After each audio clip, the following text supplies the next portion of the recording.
Welcome to Spiritual Studies Session 37.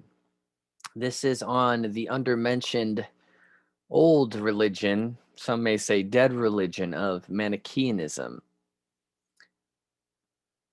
The interest of bringing up Manichaeism has to do with how Christianity came to be what we recognize it to be.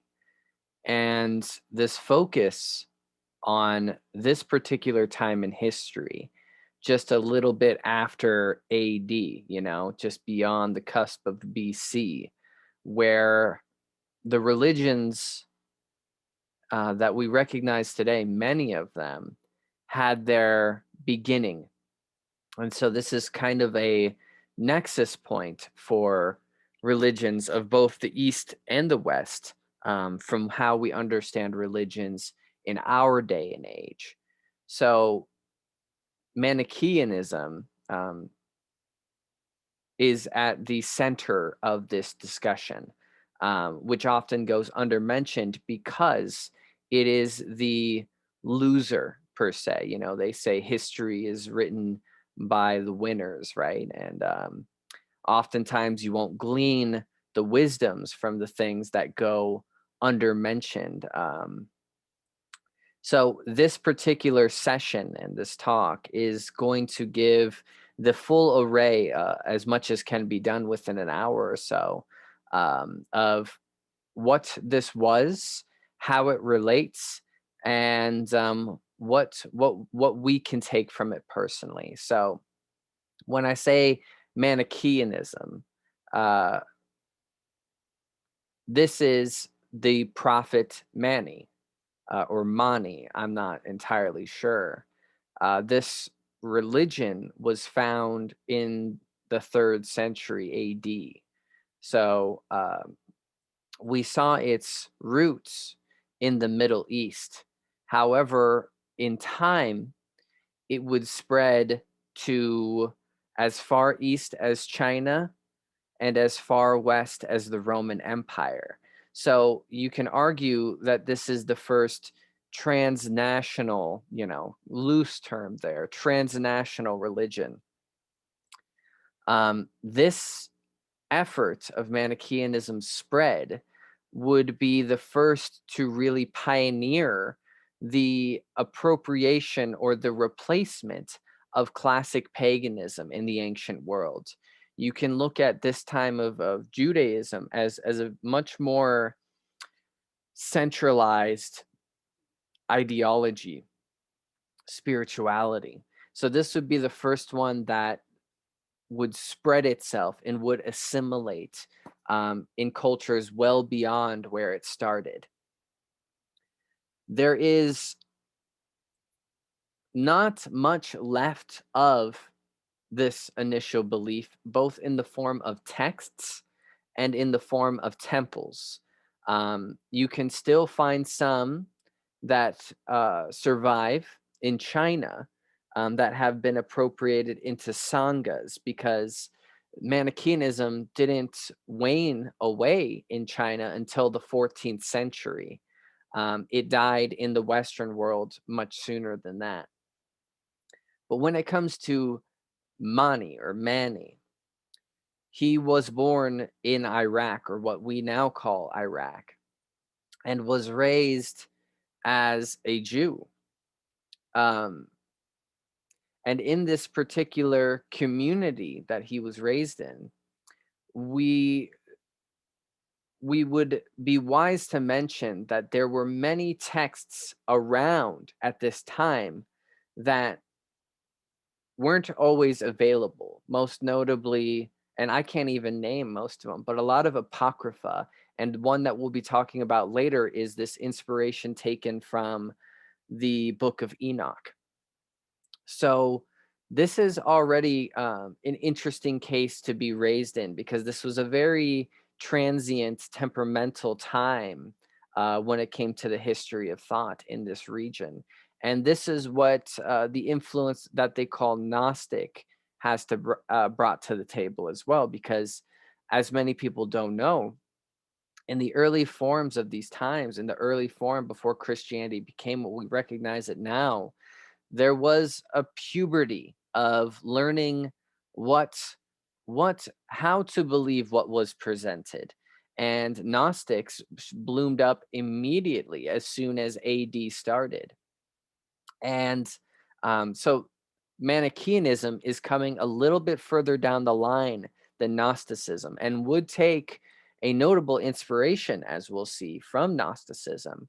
But anyhow, when it comes to Mani, he was given a vision, as it said, when he was 12 and when he was 24.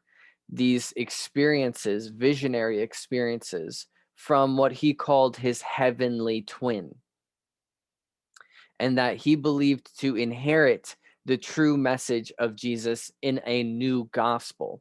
So if you're getting vibes here of Islam, that is no coincidence. The prophet that happens after Christ, right? Um, and sort of like what I've mentioned,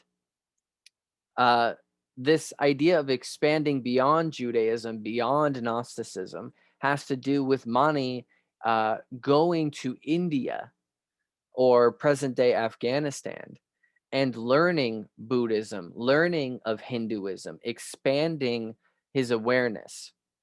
So already, by ancient world standards, we're seeing that Mani is learning well beyond his measures. We're kind of like Pythagoras was, and starting to cook up these different ways of bringing it together. Very gifted, so to speak. Now, something that is unmentioned here is that during this time, Zoroastrianism is still strong and very present in the world.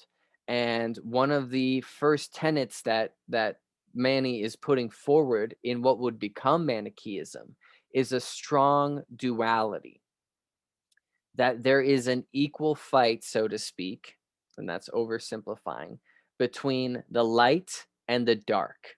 But we'll get into that much heavier later. So when he returns and when he's making himself more known, he's starting to refer to himself as a Buddha, which obviously harkens to what he learned in Buddhism while studying Buddhism. And through studying not only the texts and the various ones of which we can't name in the Jewish sect that he was brought up in, but also through his studies to the East. And by virtue of studying these unnamed books, he would compile what is referred to as the Manichaean doctrine. And so he started spreading the word. He started putting himself out there. And by the year 242, he presented himself to a leader in Persia, Shapur I. And while Shapur was a Zoroastrian, he didn't discredit what Mani was saying, this mix between Zoroastrianism, Christianity, and Buddhism. And so he was allowed to continue. And from this point, we're seeing that Mani is declaring himself an apostle of Jesus Christ, claiming to be the apparent reincarnation of not only Jesus, but Zoroaster, Lord Krishna, and Buddha. So the lack of boundaries between all of these is being very established. And right away, this is something that we've seen in the course before, what is usually referred to as the logos, right? That the logos wears different people through time and speaks ultimately the same truth. And by this logic, Mani was another one of these embodiments of the logos. So in this way, too, we see that he is tying himself to Ganesha, the Hindu deity Ganesha. So this is already setting a very large precedent of how multiculturally aware this Manichaeanism is and what it would become. So this put them in a very strategic place, because it could easily translate to anyone down the Silk Road. And Mani himself was purported to perform all sorts of miracles, which would include teleportation, healing, levitation. And this is not uncommon of any such prophets. We still see gurus who have claimed such, ancient gurus, bodhisattvas of the past, that perform certain miracles of the same variety. But something interesting, an idiosyncrasy of this particular prophet, is that he was a famous painter. And this is actually very relevant because much of what we can glean from Manichaeanism is by virtue of looking at their art and by speculating as to what it symbolizes. Their art is very pertinent, very poignant, very potent. Um, However, giving his effort in life later down the road, he was actually persecuted by a Zoroastrian. So usually, when we see this in the past, we're like, oh, it must be a Christian, right? No, the Zoroastrians are trying to put down Manichaeanism, and it's by a leader, Bahram the First. And this is happening around 270, and Mani dies in prison in 274. And in these last days, it was said that he had his disciples visiting him, and he told them that his death would be of no consequence, that this was actually fated in a certain way, that this was for the ultimate good, and that Manichaeanism would push forward hence. And from what we already know, that very much happened. It very much went well beyond him. And we'll get as to why he says these things when we start talking about what the actual beliefs of Manichaeanism is. Um, so, in reaction to this death, there are depictions of Mani being crucified. And even though that might seem not the case, as we'll talk about later, the idea of crucifixion is a spiritual idea to the Manichaeans. So it's not that they believe that he was literally crucified, but in another way, he was literally spiritually crucified in how they understand the act of crucifixion. And another claim that he was actually dismembered post mortem, or that his dead body was put on display um, as a message. So we get some different accounts there. But beyond him, we're seeing this spread in a historical way, right? Um, of these different ideas that are blended together. Again, Christianity, Zoroastrianism, Buddhism, Hinduism, Judaism. And from this, we can see this very special note that I want to really hit home with anyone who's listening. This is where we start to really see the emblemizing, the epitomizing of the war between good and evil. If you look at ancient paganisms, this really isn't present. Um, this clashing, this idea of this like cosmological war that's taking place, this spiritual war. And while we do see that in Zoroastrianism, and that is a ripoff of Zoroastrianism, um, Manichaeanism really set that into the collective psyche, which would be taken up much later by Christianity. As we've discussed, um, Christianity in its beginning did not have a big place for the antagonist, for Satan, for Lucifer, for the devil. Only later did it become useful for Christianity to start overemphasizing, highlighting this aspect. So this is where we really start to see this clashingness really being pushed and ingrained into our societies all around the world. Um, and to tie it in with Christianity further, in Manichaeanism, Jesus is epitomized. Jesus is actually more important and than the other prophets mentioned before. And likewise, Mary. highly reverential. Um, but of course, this is true, but it's not leaving out discussions such as Zoroaster, such as the Buddha. Now, when it comes to the form that these churches or that these worships would take, it's essentially taking inspiration from the Sanghas, that there is the electis or the elects, which are those that are like the priests, and then there are the hearers or the auditors and those that listen to the priests. And again, is this not too familiar for us if anybody has ever, went to Sunday Mass? um, and we'll talk a little bit more about how that looks later. But many of these ideas pushed by Manichaeism during this time, through Gnosticism, through this conglomeration, would become the mystic or the mysticism that we still see in the Middle East to this day. This is a tie that leads directly to Sikhism. So, all manner of Persian mysticism is a hearkening back to this time between the 3rd century and the 9th century, when Manichaeism was on what was at its reign.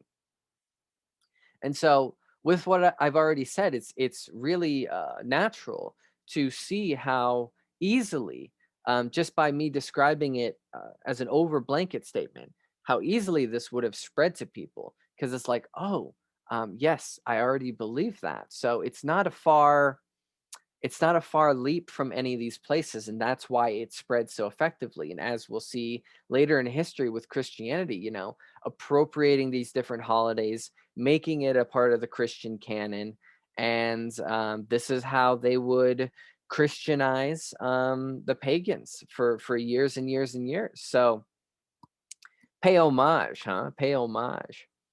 But when it comes to the actual ideas present here in Manichaeism, I beat around the bush enough. The idea is in its heart effectively Gnostic, the battle of light prevailing over darkness. The material world is believed to be a sin of certain kinds, a digression from what should have been.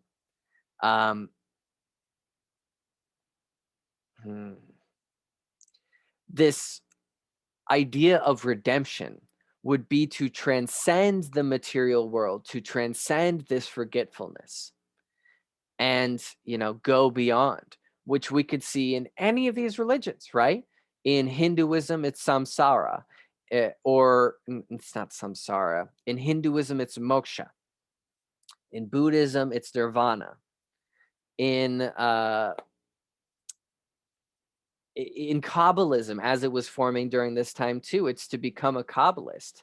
It's to escape the wheel of reincarnation. We see this all across the Western world still. And had very notable details describing astronomy, which would be a direct inspiration from Zoroastrianism, and very tightly knit its religion around mythology. That mythology was a sort of code to understanding, to attaining gnosis. By studying mythology, by studying these codes, one would approach gnosis. And so, to speak a little bit more plainly, the world and its corruption, how people do wrong, how people are cruel, how people prey on one another, how humanity tends to taint and spoil things. The idea is to not be this. This is not all doom and gloom. The idea is to be better than this, to get above this, to not perpetuate this cruelty in the world. And how does one do this? Well, the achieving of the gnosis is consciousness of oneself, and subsequently, as you'd expect, consciousness of the Father, of greatness, of the Holy God, with which humanity is believed to share the same essence. So we are not necessarily just an image, we are a part of God in a certain oversimplifying of the way. That each body, person, contains a fragment, a light particle, as it's referred, of the heavens. And the idea is to, by shedding the cruelty of the material world, this light particle can return to where it belongs. So in order to understand this, we have to go through the creation story, the cosmogony of Manichaeanism. And there are three, count them, three creations in Manichaeanism. And of course there's three, right? How many times in this course have we seen it, right? Three is always the case, the Trinity, right? So this is the abridged version. I'm giving you the highly abridged version. This is accessible to you, and I'm providing links to those that want to look into this further. But in the beginning, there were two realms, the realm of infinite light and the realm of infinite dark. So right away, this is a mix on many creation stories. There is, at the beginning, a duality, a separation of duality. And one realm, of course, this realm of light, is purity, greatness, and this is the realm of the Lord of Lords, the beatific Lord. This is called Zervan or Azara, depending on what language. And then, of course, there's the other realm ruled by darkness and, what they call the Prince of Darkness. And this realm, of course, is exactly what you'd expect of it. It's all injustice, it's all evil, and there are no qualities of goodness within it. No empathy, no joy, no gratitude, no happiness, pure carnal essence. And at some point in this pre-cosmogenic time, the Prince of Darkness and his creatures push the edge of their realm, and they are able to look in on the realm of light and naturally become jealous and want to take it and ruin it. And so this is where the first battle begins. Brings together his creatures, his demons, so to speak, and that's a very misunderstood word, and starts to push into the realm of light. And from this, God, the beneficent God, sees what is happening, is not angry because it is impossible for the beneficent God to be angry, but does respond by creating or by sending out what is referred to as the five sons and the mother maiden of life. These are likened to the aeons of Gnosticism, or if you want to use Christianity's terms, angels or very high-ranking angels. And to defend this, the idea was concocted by the mother that they would send in the Primordial Man, which is what is like Adam Kadmon to the Kabbalists, and what you see in Theosophy as or in Gnosticism as the celestial Adam, to send him into the realm of darkness to take it over from within like a Trojan horse. Except this goes bad, and the primordial man is devoured and taken over by the realm of darkness.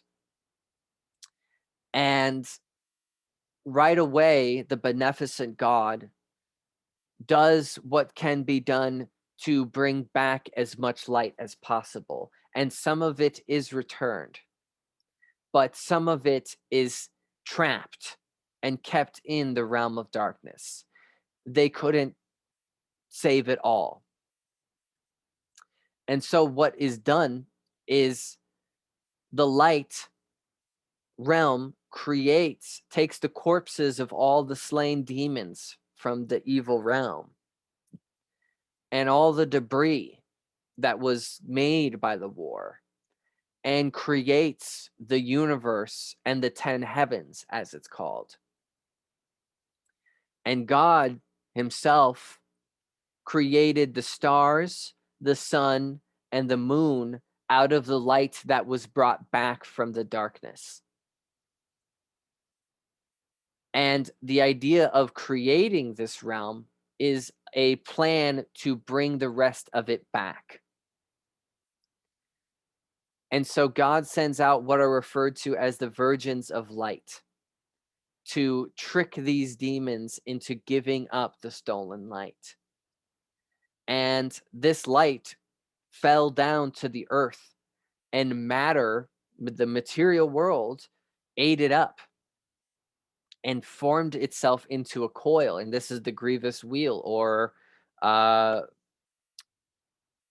samsara. So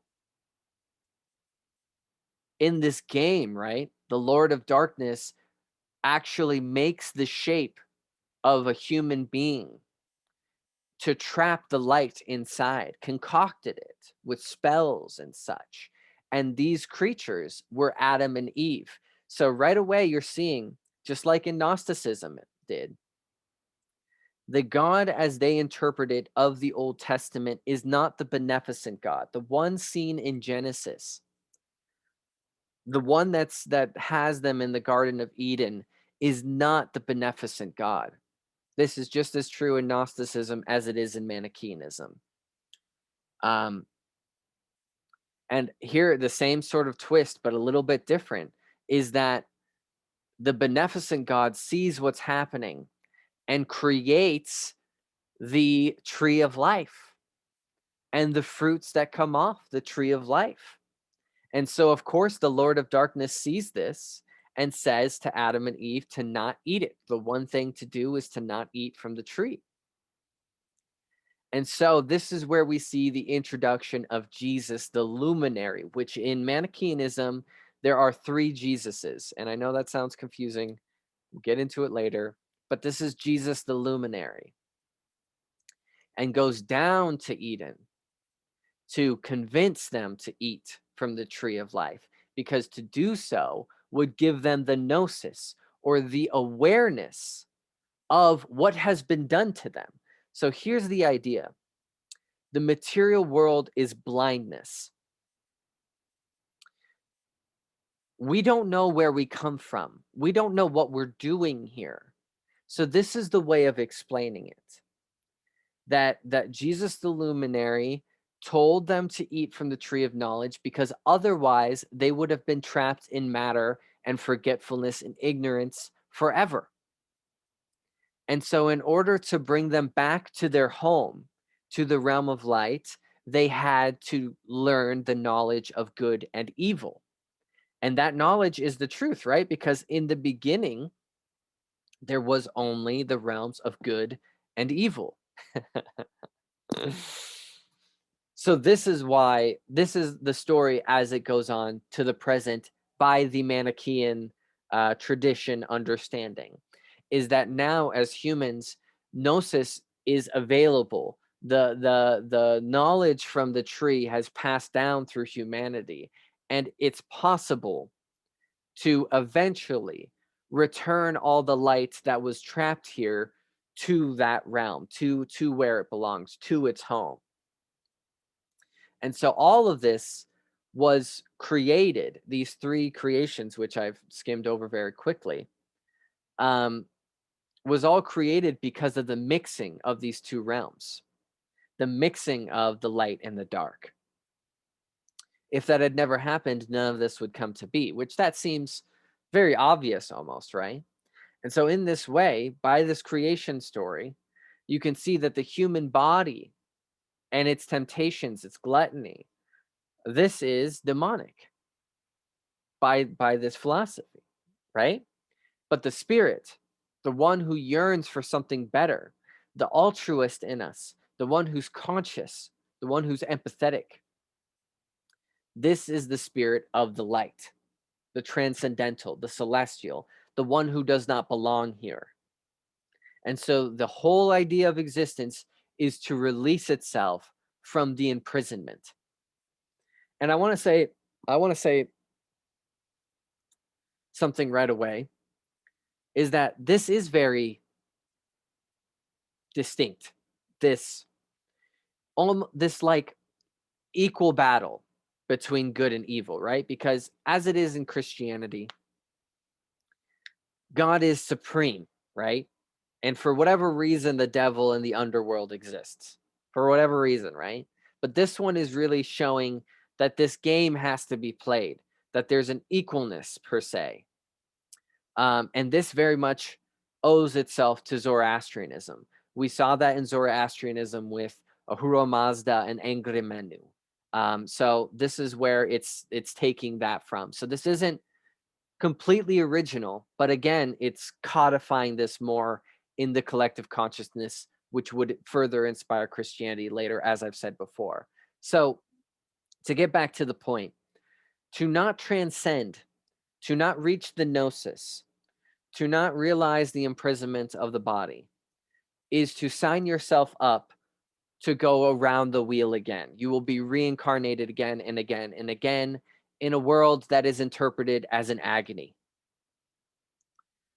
So the escape is to go to the paradise of light, to join the transcendental world, to stand with and in front of the Father of greatness and the supreme and unknowable Godhead of the Manichaean pantheon.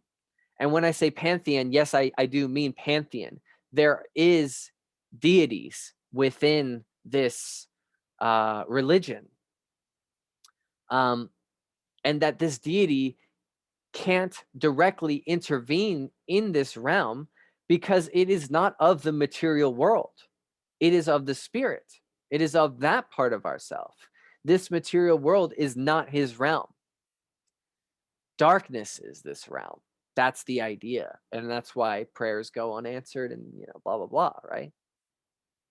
So as a quick note, this discussion of afterlife and the apocalypse, right? So once your spirit, if you've reached gnosis and you're released, you travel to the moon and the sun, because again, these were created by the beneficent deity, and you move to what is referred to as the new paradise, which is a temporary paradise. It is a waiting paradise for all the light to be returned to it. And once all the light has been returned to this temporary paradise, then it will be re-assimilated into the realm of light, the paradise of light. So that's an interesting twist, right? That the purgatory is also paradise to later join the greater paradise. Eh? That that otherwise, I repeat, you're signing yourself up for Zadmurd, which is again birth, death, rebirth, birth, death, rebirth. And the only way to metamorphosize beyond is nirvana, gnosis, enlightenment, and to stop being body addicted, as it's referred, the pleasures of the body, your forgetfulness within the garment that the devil gave you. You see the kind of dialect here. And just to kind of hit this home a little bit further, here's a hymn that they have. I'll pass through the heavens and will put this body upon the earth. They invoke me too, blowing into the trumpets towards the immortals. I'll leave my body upon the earth, of which soil it had originated. The body belongs here and it will be left here, and the spirit or the light within you will go beyond. That's the idea. And this, for the apocalypse, means that once all of this is collected, the world will become absolute light, and darkness will officially be vanquished, and the devil will be imprisoned within his own pit. And this is not far off from Revelations, right? And this is not at all far off from the apocalypse of Zoroastrianism. It's the same story. In Zoroastrianism, people do the right thing because they want the world to become paradise. And so it's very important that everybody does this. And once that is done, evil will be vanquished forever. And so this is the same idea. So let's take some time talking about this primordial man trope that we see here in Manichaeism, that we see in all manner of mysticism, in Gnosticism, in Kabbalah, and onward. So this is the perfect archetype, or you could say the pure consciousness of the great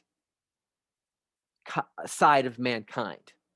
Wipe away all of the virus-like nature, all of the cruelty, wipe away all of that. And what is there? This is the primordial man.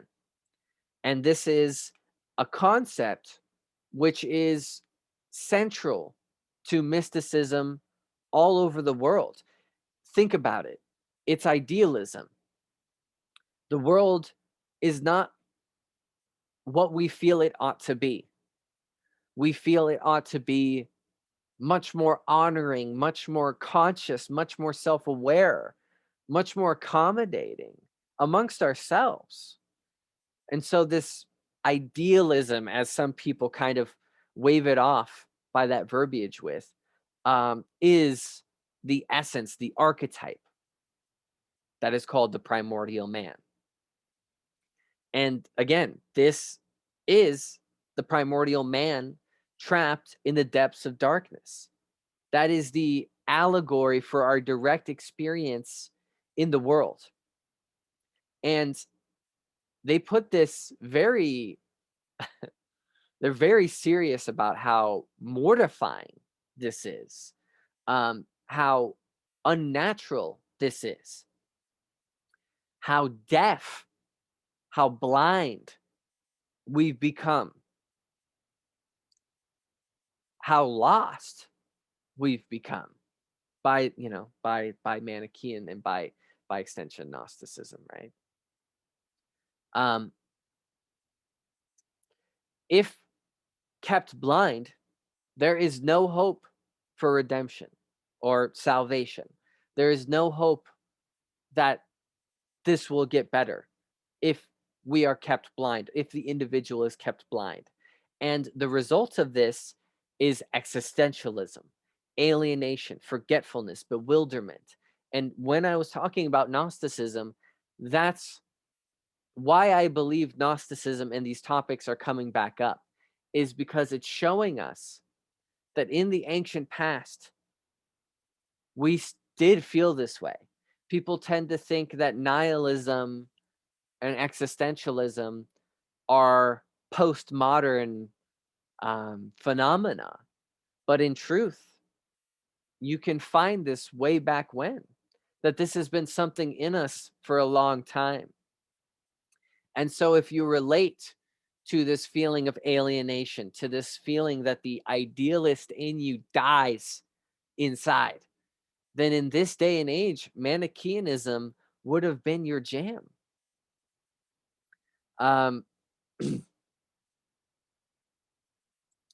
Anyhow, there's also this allegory that we see throughout mysticism, especially in the Middle East, of the pearl, the symbol of the pearl. And the idea is that the pearl is the primordial man, or the spirit, or the light, as it's been called many different ways. And the analogy here is the oyster, which I think this is a really interesting analogy for different spiritual traditions, right? So, the oyster keeps it contained, the pearl contained. It's in bondage, so to speak. And the idea is, how can you lift open, the oyster and let the pearl free? And again, this symbol has been reoccurringly used in mystical doctrines and in poetry. Another hymn, just to kind of get us in this mind a little bit more. The days of thy life running from thee, why doest thou vainly waste thy zeal? On the earth, or on the wings of earth, and put behind thee all the things of evil. You have spent thy life sunk in the worries and cares of the world. That sounds pretty relatable. Working thyself into a decline through the pains and sorrows. Thou art a stranger housed in a body of earth, defiled. How long, therefore, hast thou been heedless of what thou ignorantly doest? Blessed art thou, for the journey, the path of the journey is open to you. Do not entrust yourself to the journey of oblivion. I hope you can feel how powerful this was for people, right? And how this relates. A lot of this might come across as pessimistic, right? But if you really see what's being expressed here, you can see its place not only in humanity but in the ancient world, and how this same idea still exists. It's not gone. It exists in Buddhism. It exists in Hinduism. It exists in different forms, Christianity, Judaism. Zoroastrianism is still being practiced. Anyway, so this gnosis, this enlightenment, how, right? And to Mani and to Manichaeans, this was possible to decipher this. It wasn't something super far off. In Nirvana in Buddhism, it does seem miraculous, and in Kabbalism too, it does seem, like it's really far out there. But as I've read into Manichaeanism, it seems like it's more attainable than the other traditions make enlightenment, or whatever words you want to use, out to be. So the method is through, as I've mentioned before, studying symbolism, studying mythology is one way. But ultimately, the truth lies in reason, wisdom, and intuition. And practices such as meditation, of course, right? Because we're talking about Eastern influences here. Meditation would lead to revelation. And so just imagine here, I hope you can see why this is so fascinating, because you're literally throwing what we associate with Eastern religions and Western religions in on the same pot. What is the synthesis of these things? And here you're seeing it. You're seeing it in Manichaeism.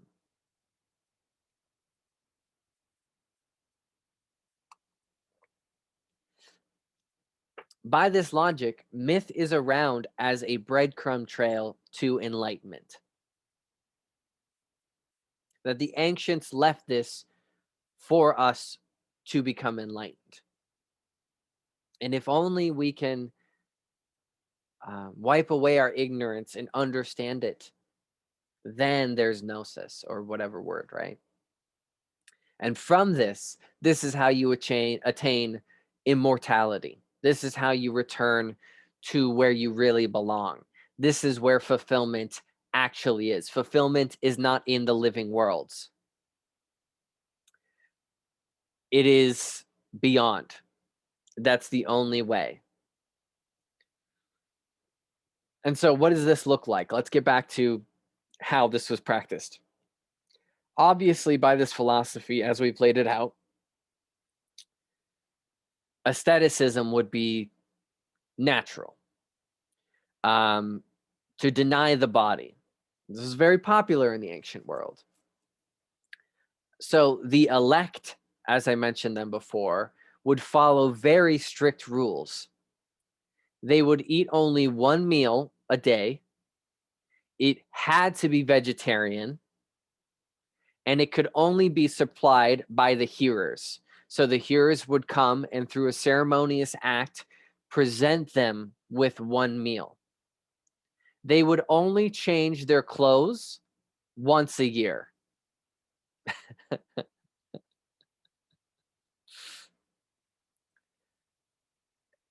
They would never kill anything. They wouldn't even step on a plant. Completely pacifistic. And they would not possess anything. It's not even minimalism. Anything. It's the true cynicism, like the true cynicism. Not what we think cynicism is, but what cynicism was to the cynics, to Diogenes. And of course, sometimes they wouldn't even eat one meal a day. They would often fast. Asceticism. And so in many ways, to abstain from life, to abstain from the material world. And, subsequently this fixation on celibacy, right? That still survives now. They would refrain from marriage, of course, because just like what we were seeing when studying the Gnostics, and a lot of the reason why the Gnostics lost to the Christians is because it was taboo to reproduce. If the material world is inherently corrupt, to procreate would be to trap further light in the realm of darkness. So you ought not do that. And so, since this was the case, they would only survive through recruitment. They wouldn't birth and indoctrinate their children,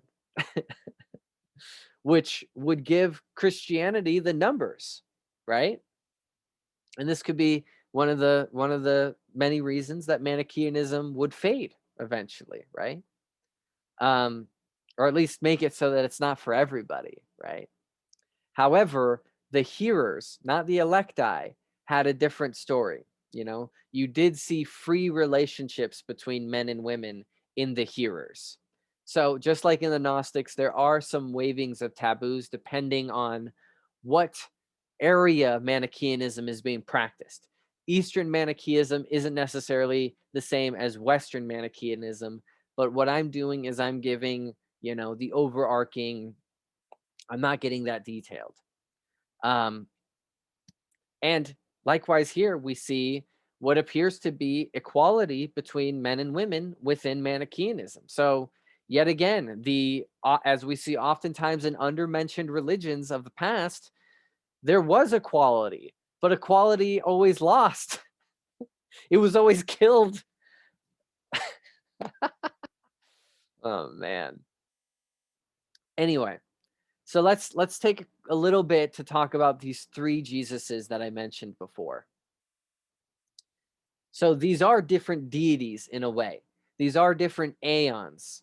They don't shy away from this association with deity that Christianity does, right? Christianity really tries to make it out that angels aren't deities, they're something else completely, but by their very nature, they are deities. So in this way, through Manichaeanism, Jesus in these different forms is different deities, and very significant ones at that. And I'm not sure, I mean, you could say these are all of the same essence, but to me, they seem like they are distinct essences. But anyhow, the one that I mentioned was Jesus the Splendor. This is the one who had them eat from the tree of knowledge in the Garden of Eden. This is the one that pointed out to humanity, and here's the quote, that he was being cast into the teeth of panthers and elephants and being devoured by them, that the material world was devouring him. So imagine waking up to that realization that you're being eaten by dogs, right? That you're being chewed up by these bestial creatures. I told you this was visceral. And he's the one, that awakened them. The splendor is the awakening.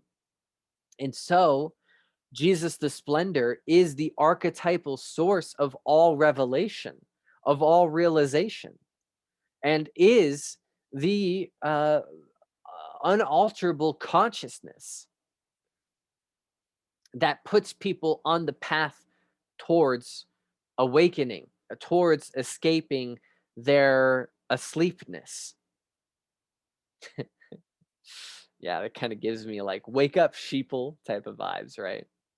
And then there is the suffering Jesus, and you can kind of intuit where this is going, right? This is the Jesus as he was sacrificed. But again, this is a representation of the light being imprisoned in the body. Why would Jesus take the form other than to be a direct analogy for us? What was done by Jesus to be sacrificed, to suffer in the pains of the body, is a direct allegory for what we do by living in this world. That is how it's understood here.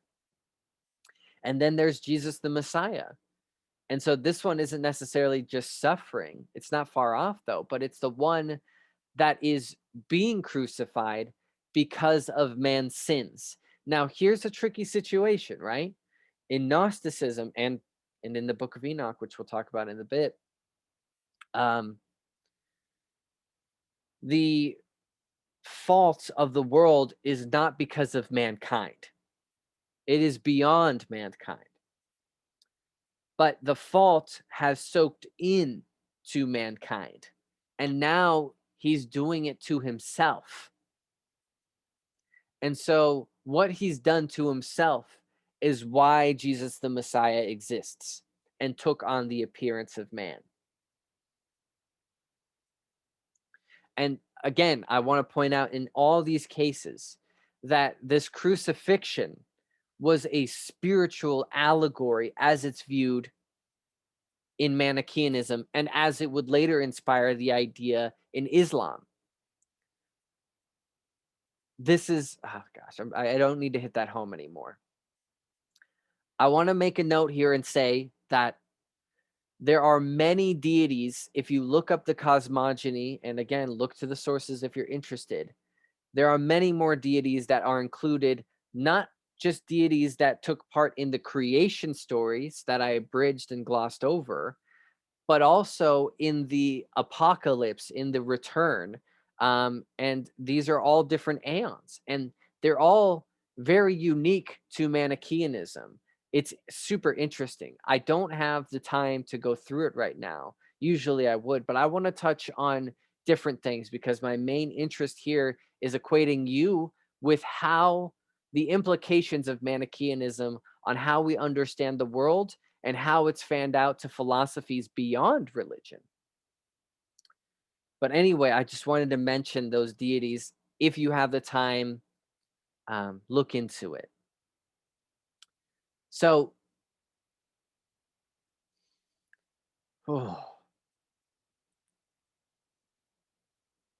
the eternal light is how one seeks redemption. This has been made true in mysticism beyond. This has been made true in inspiration in Islam.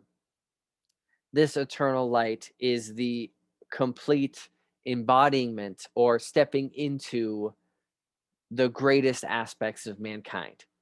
And it sounds very spiritual, right? It sounds kind of out there, right? But just to imagine that everybody is their best self. That is the way that you can root this. To imagine a place, a world, so to speak, where everybody is their best self, where nobody's making excuses. And in all of this that I've talked about, in all the philosophies that the Gnostics and the Manichaeans took on, we have to look at the Book of Enoch. which I have done a session on in this course. If this is curious too, you can look back on it. And most specifically, the book of Enoch that we only have in fragments, and that is the book of Giants. The book of Giants was really highlighted by Manichaeanism. In the book of Enoch, it's non-canonical to most Jews and to most Christians. You do see some contemporary cases, such as the Ethiopian Orthodox Church and the Jews of Beta Israel, that still use this. And this book, by scholarly perspective, these books were created either in the 1st century BC, some of them, which puts this well before Manichaeanism and even puts this before Christ per se, and also were written in 300 BC. So this is a before and after the time of Mani's death, the one who's starting this whole discussion, or I shouldn't say, well, yes, starting and pushing this whole discussion.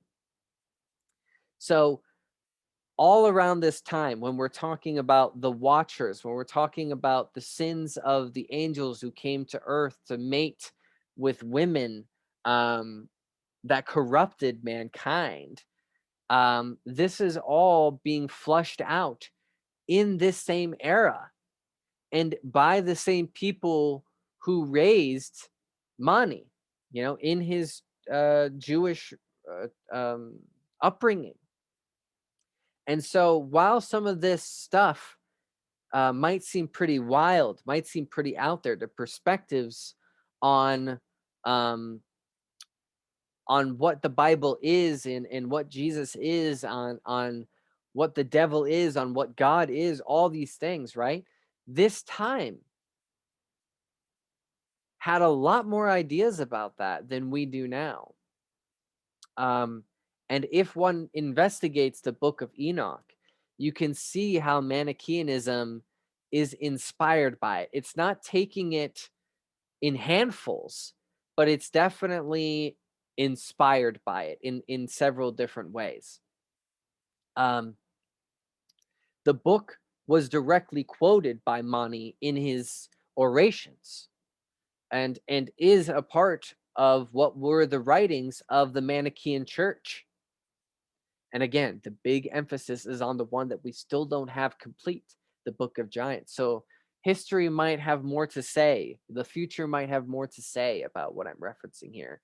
But something I really want to talk about is the art. I mentioned it in the beginning, and there are these depictions of the tree of life, which, as we know, in Kabbalism, the idea of the tree of life in its symbolism and in Kabbalism is only forming now.